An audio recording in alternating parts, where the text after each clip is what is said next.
Ma'asyiral muslimin, sidang jamaah salat subuh Masjid Jannatul Iman Kota Makassar yang semoga dirahmati Allah Subhanahu wa taala. Alhamdulillah, kita bersyukur kepada Allah Subhanahu wa taala yang telah memberikan kepada kita nikmat kesempatan, nikmat kesehatan, nikmat waktu luang, terlebih-lebih nikmat iman dan Islam, sehingga dengannya kita bisa berkumpul di tempat yang penuh berkah ini, di masjid ini, Masjid Jannatul Iman, untuk melaksanakan kewajiban kita, yaitu melaksanakan sholat subuh secara berjamaah. Dan juga alhamdulillah, hari ini kita masih bisa melaksanakan puasa yang alhamdulillah hari ini adalah sudah merupakan hari yang ketiga dari bulan Ramadan tahun ini. Salawat dan salam semoga senantiasa tercurah kepada junjungan kita, panutan kita, yaitu Nabiullah Muhammad sallallahu alaihi wasallam, pada keluarganya, sahabat-sahabatnya, para pengikut dari sahabat-sahabat beliau, yaitu tabi'in, tabi'ut tabi'in, dan mudah-mudahan juga sampai kepada kita yang senantiasa terus-menerus mengikuti ajaran beliau sampai datang ajal menjemput kita. Amin ya rabbal alamin. Jamaah sekalian yang semoga dirahmati Allah Subhanahu wa taala, Imam Al-Bukhari dan Imam Muslim meriwayatkan satu hadis dalam kitab Sahih Al-Bukhari dan Sahih Muslim yang bersumber dari sahabiyun jalil Abdullah bin Abbas radhiyallahu taala anhuma. Semoga Allah meridhoi mereka berdua, yaitu Abdullah dan Abbas. Yang keduanya adalah merupakan sahabat yang mulia, sahabatnya Rasulullah sallallahu alaihi wasallam, dan sekaligus kerabat beliau. Abdullah adalah merupakan sepupu dari Rasulullah, sedangkan ayahnya Abbas adalah merupakan saudara kandung dari bapaknya Nabi sallallahu alaihi wasallam. Berarti pamannya Nabi sallallahu alaihi wasallam. Kedua-duanya bapak dan anak adalah sahabat Nabi sallallahu alaihi wasallam. Bahkan Abdullah ibnu Abbas ini mendapatkan doa khusus dari Nabi sallallahu alaihi wasallam. Nabi berdoa tentang Abdullah ibnu Abbas, Allahumma allimhu at-tafsir. Ya Allah, ajarkanlah kepadanya ilmu tentang tafsir Quran. Abdullah bin Abbas mengatakan, qala Rasulullah sallallahu alaihi wasallam, Rasulullah sallallahu alaihi wasallam bersabda, uridat alayya al-umam, diperlihatkan kepadaku umat-umat ini. Ya. Di sini kisah tentang Nabi sallallahu alaihi wasallam berisyamirat ketika menerima perintah salat. Iya. Nabi sallallahu alaihi wasallam diperlihatkan kepada beliau umat-umat ini. Iya, umat-umat manusia. Maka Nabi mengatakan fara'aitun nabiyya. Saya melihat seorang nabi wa ma'ahu ar-rahtu. Saya melihat seorang nabi yang dia ini bersama dengan ar-rahtu. Ar-rahtu ini adalah yaitu sekelompok manusia yang jumlahnya tidak mencapai 10 orang. Itu mana ar-rahtu. Kemudian beliau mengatakan wan nabiyya wa ma'ahu ar-rajul war-rajulani. Kemudian aku diperlihatkan seorang nabi yang mana nabi tersebut hanya bersama dengan manusia 1 orang atau 2 orang saja. Wan nabiyya wa laysa ma'ahu ahadun. Dan juga aku diperlihatkan kepada seorang nabi yang tidak memiliki pengikut sama sekali. Tidak ada orang bersama dia, cuma dia sendiri saja. Setelah itu kata beliau sallallahu alaihi wasallam, "Idz rufi'a ilayya sawadun 'azimun." Ketika diperlihatkan kepadaku sekelompok manusia yang sangat besar jumlahnya. Sawadun 'azim. Hitam yang besar, maksudnya sekelompok manusia dari kejauhan yang sangat banyak, yang tidak diketahui berapa jumlahnya karena saking banyaknya. Maka Nabi mengatakan fadhadantu annahum ummati. Saya pun menyangka bahwasannya mereka itu adalah umatku. Nabi mengira bahwasanya itu adalah umat beliau sallallahu alaihi wasallam. Nabi mengira bahwasanya mereka adalah kaum muslimin. Faqila li, maka dikatakan kepadaku, ditafsirkan oleh para ulama yang mengatakan kepada beliau adalah Jibril. Iya, dikatakan kepadaku, hadza Musa wa qaumuh. Ini adalah Musa bersama kaumnya. Iya. Ini umat yang sangat banyak. Nabi bersama manusia yang sangat banyak. Musa bersama kaumnya. Kata Nabi sallallahu alaihi wasallam, "Fanadhartu fa idza sawadun 'azim."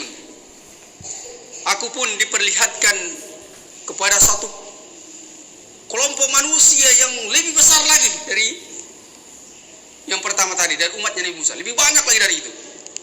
Luar biasa itu.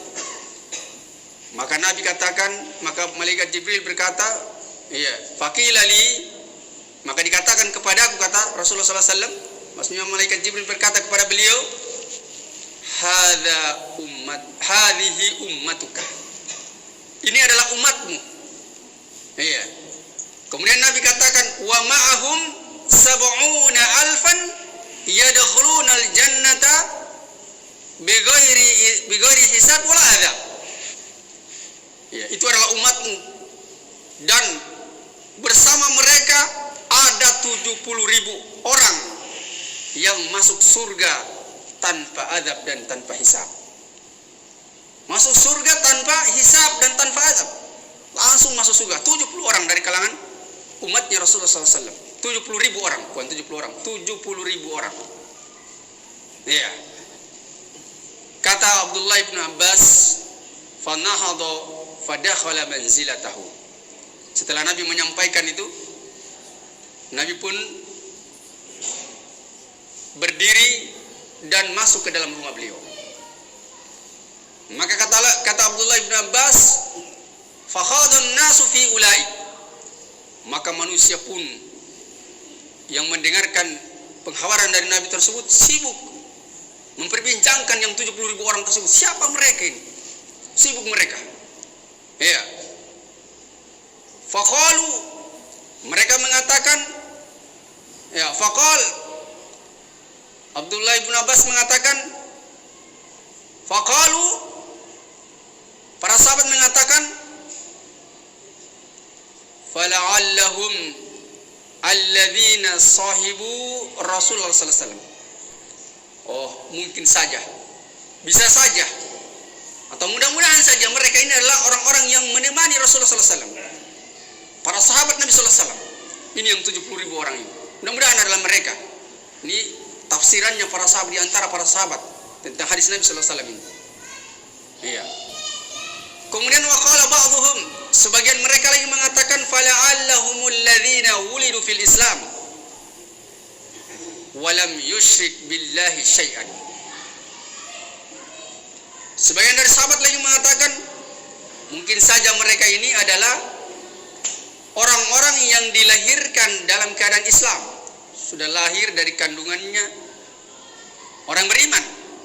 Kalau para sahabat pada saat itu memang lahir dari kandungannya orang-orang kafir, dan memang asalnya mereka kafir, kemudian mereka masuk Islam. Ya, bisa mudah-mudahan atau mungkin saja mereka ini adalah orang-orang yang wulida fil Islam, dilahirkan dalam keadaan Islam, walam yusyrik billahi syai'an, dan tidak melakukan kesyirikan kepada Allah Subhanahu wa taala dengan sesuatu apapun juga. Ya, fadzakaru asya'a. Mereka menyebutkan berbagai macam kemungkinan, banyak tafsiran yang muncul dari para sahabat. Oh, ini orang seperti ini yang 70.000 tersebut. Kemudian jamaah sekalian yang semua dirahmati Allah Subhanahu wa taala. Fa kharaja alaihim Rasulullah sallallahu alaihi wasallam. Maka Nabi pun keluar. Iya, kepada para sahabat yang lagi sibuk memperbincangkan siapa yang 70.000 orang tersebut.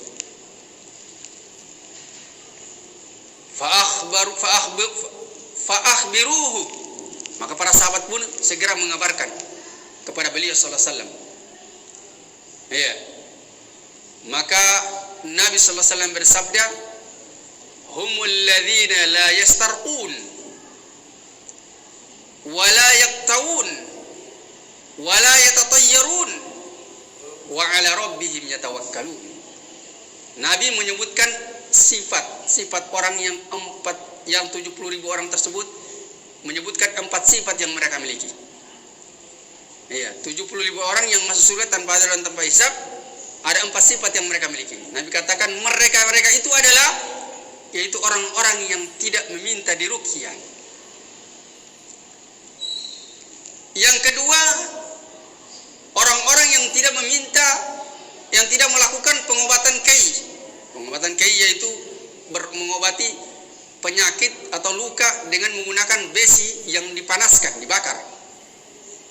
Kemudian wala yatatayyarun, yaitu mereka yang tidak melakukan tatayyur. Tatayyur itu menyandarkan kesialan dan keberuntungan kepada burung atau yang lainnya. Kemudian yang keempat adalah wa ala rabbihim yatawakkalun. Kepada Rabb mereka, kepada Allah Subhanahu wa taala saja mereka bertawakal, menyandarkan segala urusan mereka. Maka ketika mendengarkan penjelasan dari Nabi sallallahu alaihi wasallam tersebut, maka berdirilah seorang sahabat, ya, yang bernama Ukasha ibnu Mihsan. Kata Abdullah bin Abbas, faqama Ukasha ibnu Mihsan, ya Rasulullah. Maka dia berkata, wahai Rasulullah, udu'ullaha ayyaj'alani minhum. Doakan kepada Allah agar saya termasuk dari mereka yang 70.000 tersebut.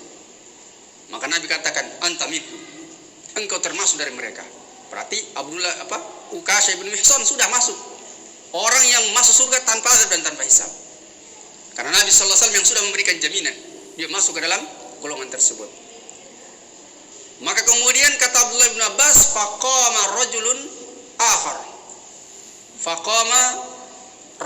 akhar. Maka berdirilah orang lain lagi. Satu lagi berdiri ketika mendengar Abdullah bin Abbas.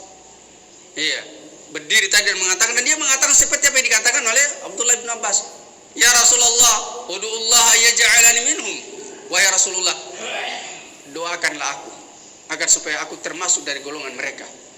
Maka Nabi katakan, sabaqaka biha Ukashatu, engkau telah didahului oleh Ukasha. Iya. Telah didahului oleh Ukasha dari perkara tersebut.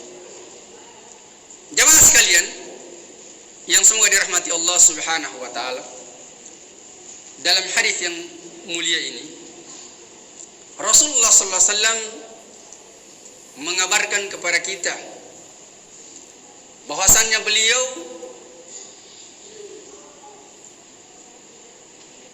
diperlihatkan kepada beliau umat-umat yang telah berlalu. Iya. Dan juga diperlihatkan kepada beliau bagaimana kondisi umat beliau. Ini adalah merupakan mukjizatnya Rasulullah sallallahu alaihi wasallam. Iya. Umat-umat yang sudah berlalu, para nabi, kondisi para nabi yang telah berlalu diperlihatkan kepada beliau bagaimana keadaan mereka. Iya.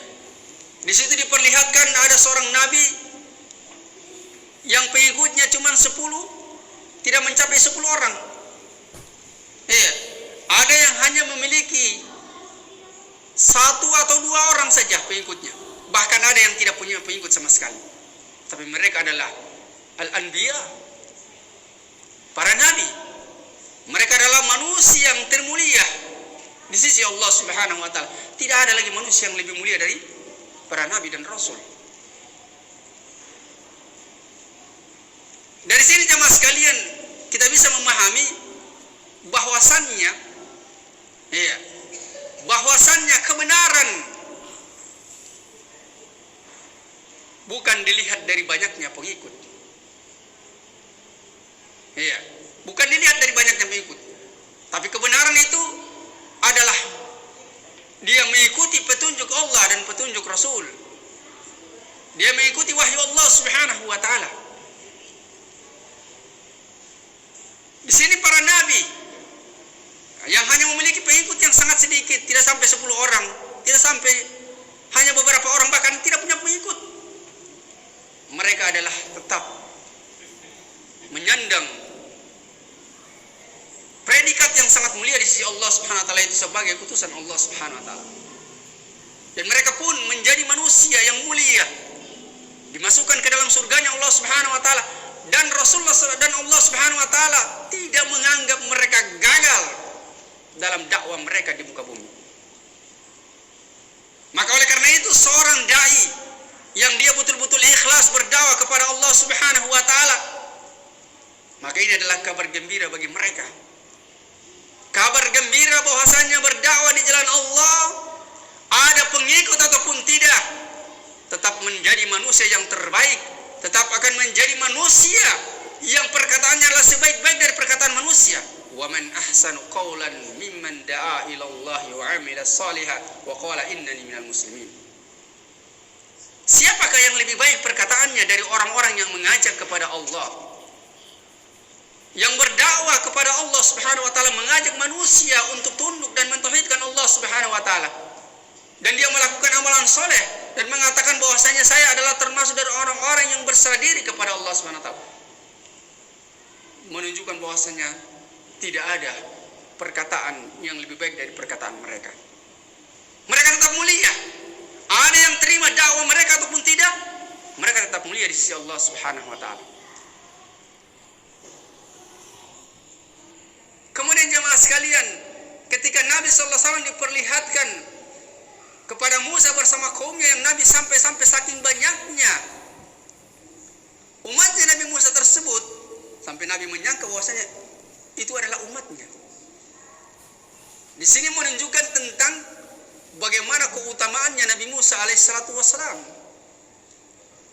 bahwasanya beliau diberikan oleh Allah Subhanahu wa taala pengikut yang banyak. Iya. Beliau berdakwah di tengah-tengah umat yang sangat kafir kepada Allah Subhanahu wa taala.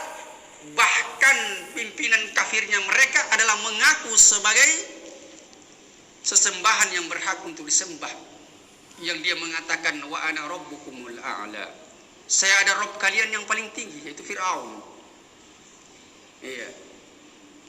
Kemudian jemaah sekalian, dari sabda Nabi sallallahu alaihi wasallam, fadhunantu annahum ummati, Fadhanantu annahum ummati, saya menyangka bahwasanya itu adalah umatku. Nabi menyangka bahwasanya umatnya Nabi Musa itu adalah umat beliau. Menunjukkan bahwasanya Nabi SAW tidak diwahyukan kepada beliau bahwasanya umat beliau adalah yang paling terbanyak.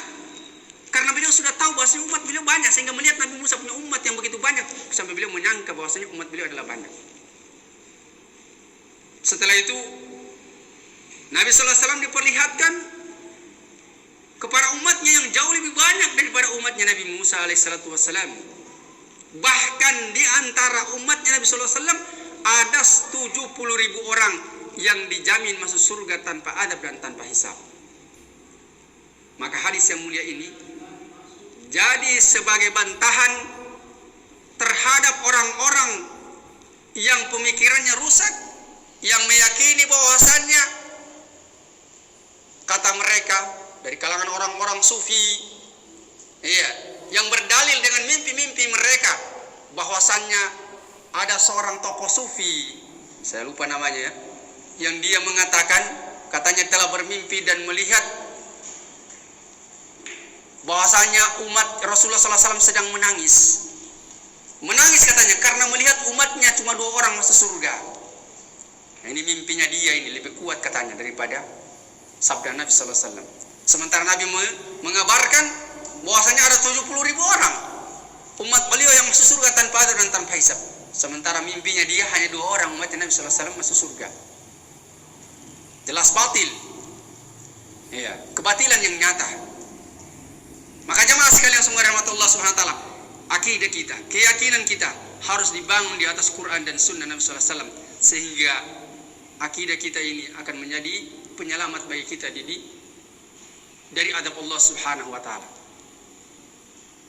Maka kita hanya meyakini dan mengimani apa-apa yang telah dikabarkan oleh Rasulullah SAW, dikabarkan oleh Al-Quran dari perkara-perkara gaib.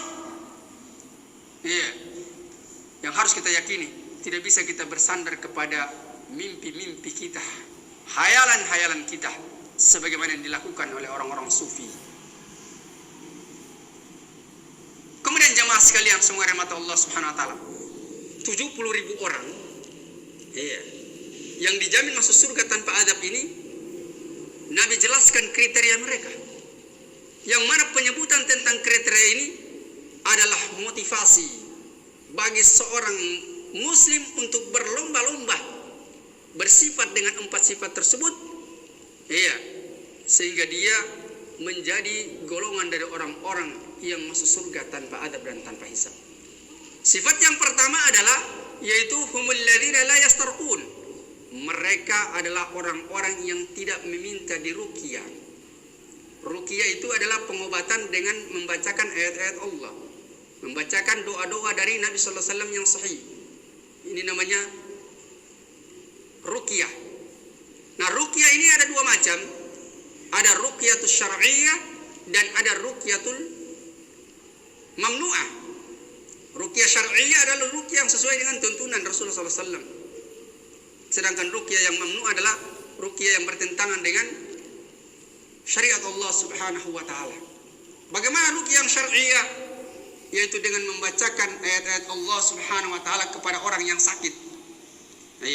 Membacakan surah Al-Baqarah misalkan, membacakan surah Al-Fatihah, membacakan 3 qul, membacakan doa-doa dan Nabi sallallahu alaihi wasallam, a'udzu bikalimatillahi tammati min syarri ma khalaq, dan doa-doa yang lain yang Nabi sallallahu alaihi wasallam ajarkan kepada umatnya dari doa-doa yang dibacakan kepada orang yang sakit.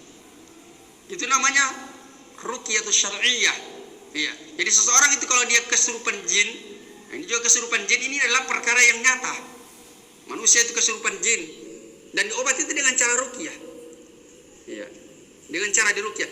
Ruqyah ini tidak mengapa. Tetapi meminta diruqyah menjadi salah satu penyebab tidak masuknya ke dalam 70.000 golongan ini. Tidak meminta diruqyah menunjukkan ketawakalnya dia kepada Allah Subhanahu wa taala luar biasa.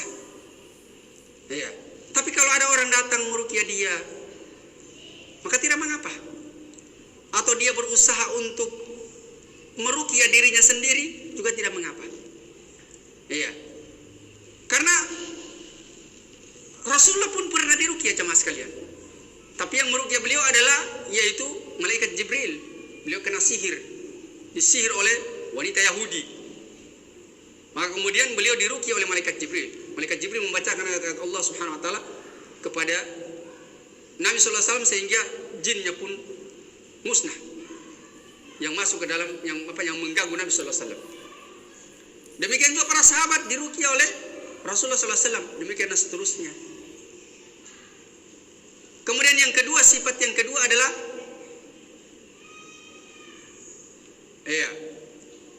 yaitu mereka yang tidak melakukan pengobatan kiai. Itu di zaman jahiliyah, zamannya Rasulullah sallallahu alaihi wasallam. Itu kalau orang sakit biasanya mereka obati dengan menggunakan besi yang dibakar sampai merah kemudian ditempelkan pada penyakit yang ada dalam tubuh tersebut. Ya. Itu pengobatan seperti itu yang biasa dilakukan di zaman-zaman jahiliyah. Nah, orang yang melakukan kiai terhalang dari masuk surga tanpa adab dan tanpa hisab. Kemudian sifat yang ketiga, wala yatatayyarun. Mereka tidak melakukan tatayyur, yaitu menyandarkan kesialan dan keberuntungan kepada burung. Nah, ini banyak terjadi jemaah sekalian. Kalau di kota-kota begini sudah canggih, jadi sudah jarang kita temukan. Tapi kalau kita masuk ke desa-desa, ke pedalaman-pedalaman ini, keyakinan ini sangat banyak melekat di dalam hati-hati mereka. Padahal ini adalah merupakan kesyirikan yang nyata. Iya, lewat burung pagi dari timur ke barat, ada suaranya, bunyinya tertentu. Oh, mereka bilang, oh ini kita tidak bisa pergi jualan hari ini, tidak laku nanti barangnya kita. Ya, sandarkan kepada perkara burung tersebut, kesialannya dia. Oh, nanti kalau burungnya lewat begini, oh kita cepat-cepat pergi turun ke laut, cari ikan, pasti dapat banyak. Ternyata pulang tidak dapat apa-apa, kosong. Pulang langsung ada ombak besar-besar, akhirnya dia tidak bisa menangkap ikan di laut. Ini keyakinan. Kebetulan saya ini orang asal dari pedalaman, tepatnya di Provinsi Gorontalo, di Desa Butongale, Kecamatan Popayato Barat, Kabupaten Pohuwato, Provinsi Gorontalo. Jadi tahu bagaimana kondisi orang-orang yang ada di pedalaman sana. Kemudian yang keempat jemaah sekalian, sifat yang keempat adalah yaitu mereka hanya kepada Allah Subhanahu wa taala mereka bertawakal. Jadi ketawakalan kita kepada Allah Subhanahu wa taala, kita sandarkan semua urusan ini. Semua urusan kita serahkan kepada Allah Subhanahu wa taala adalah merupakan bentuk keimanan kita kepada Allah Subhanahu wa taala. Wa ala rabbihim yatawakkalun. Ya.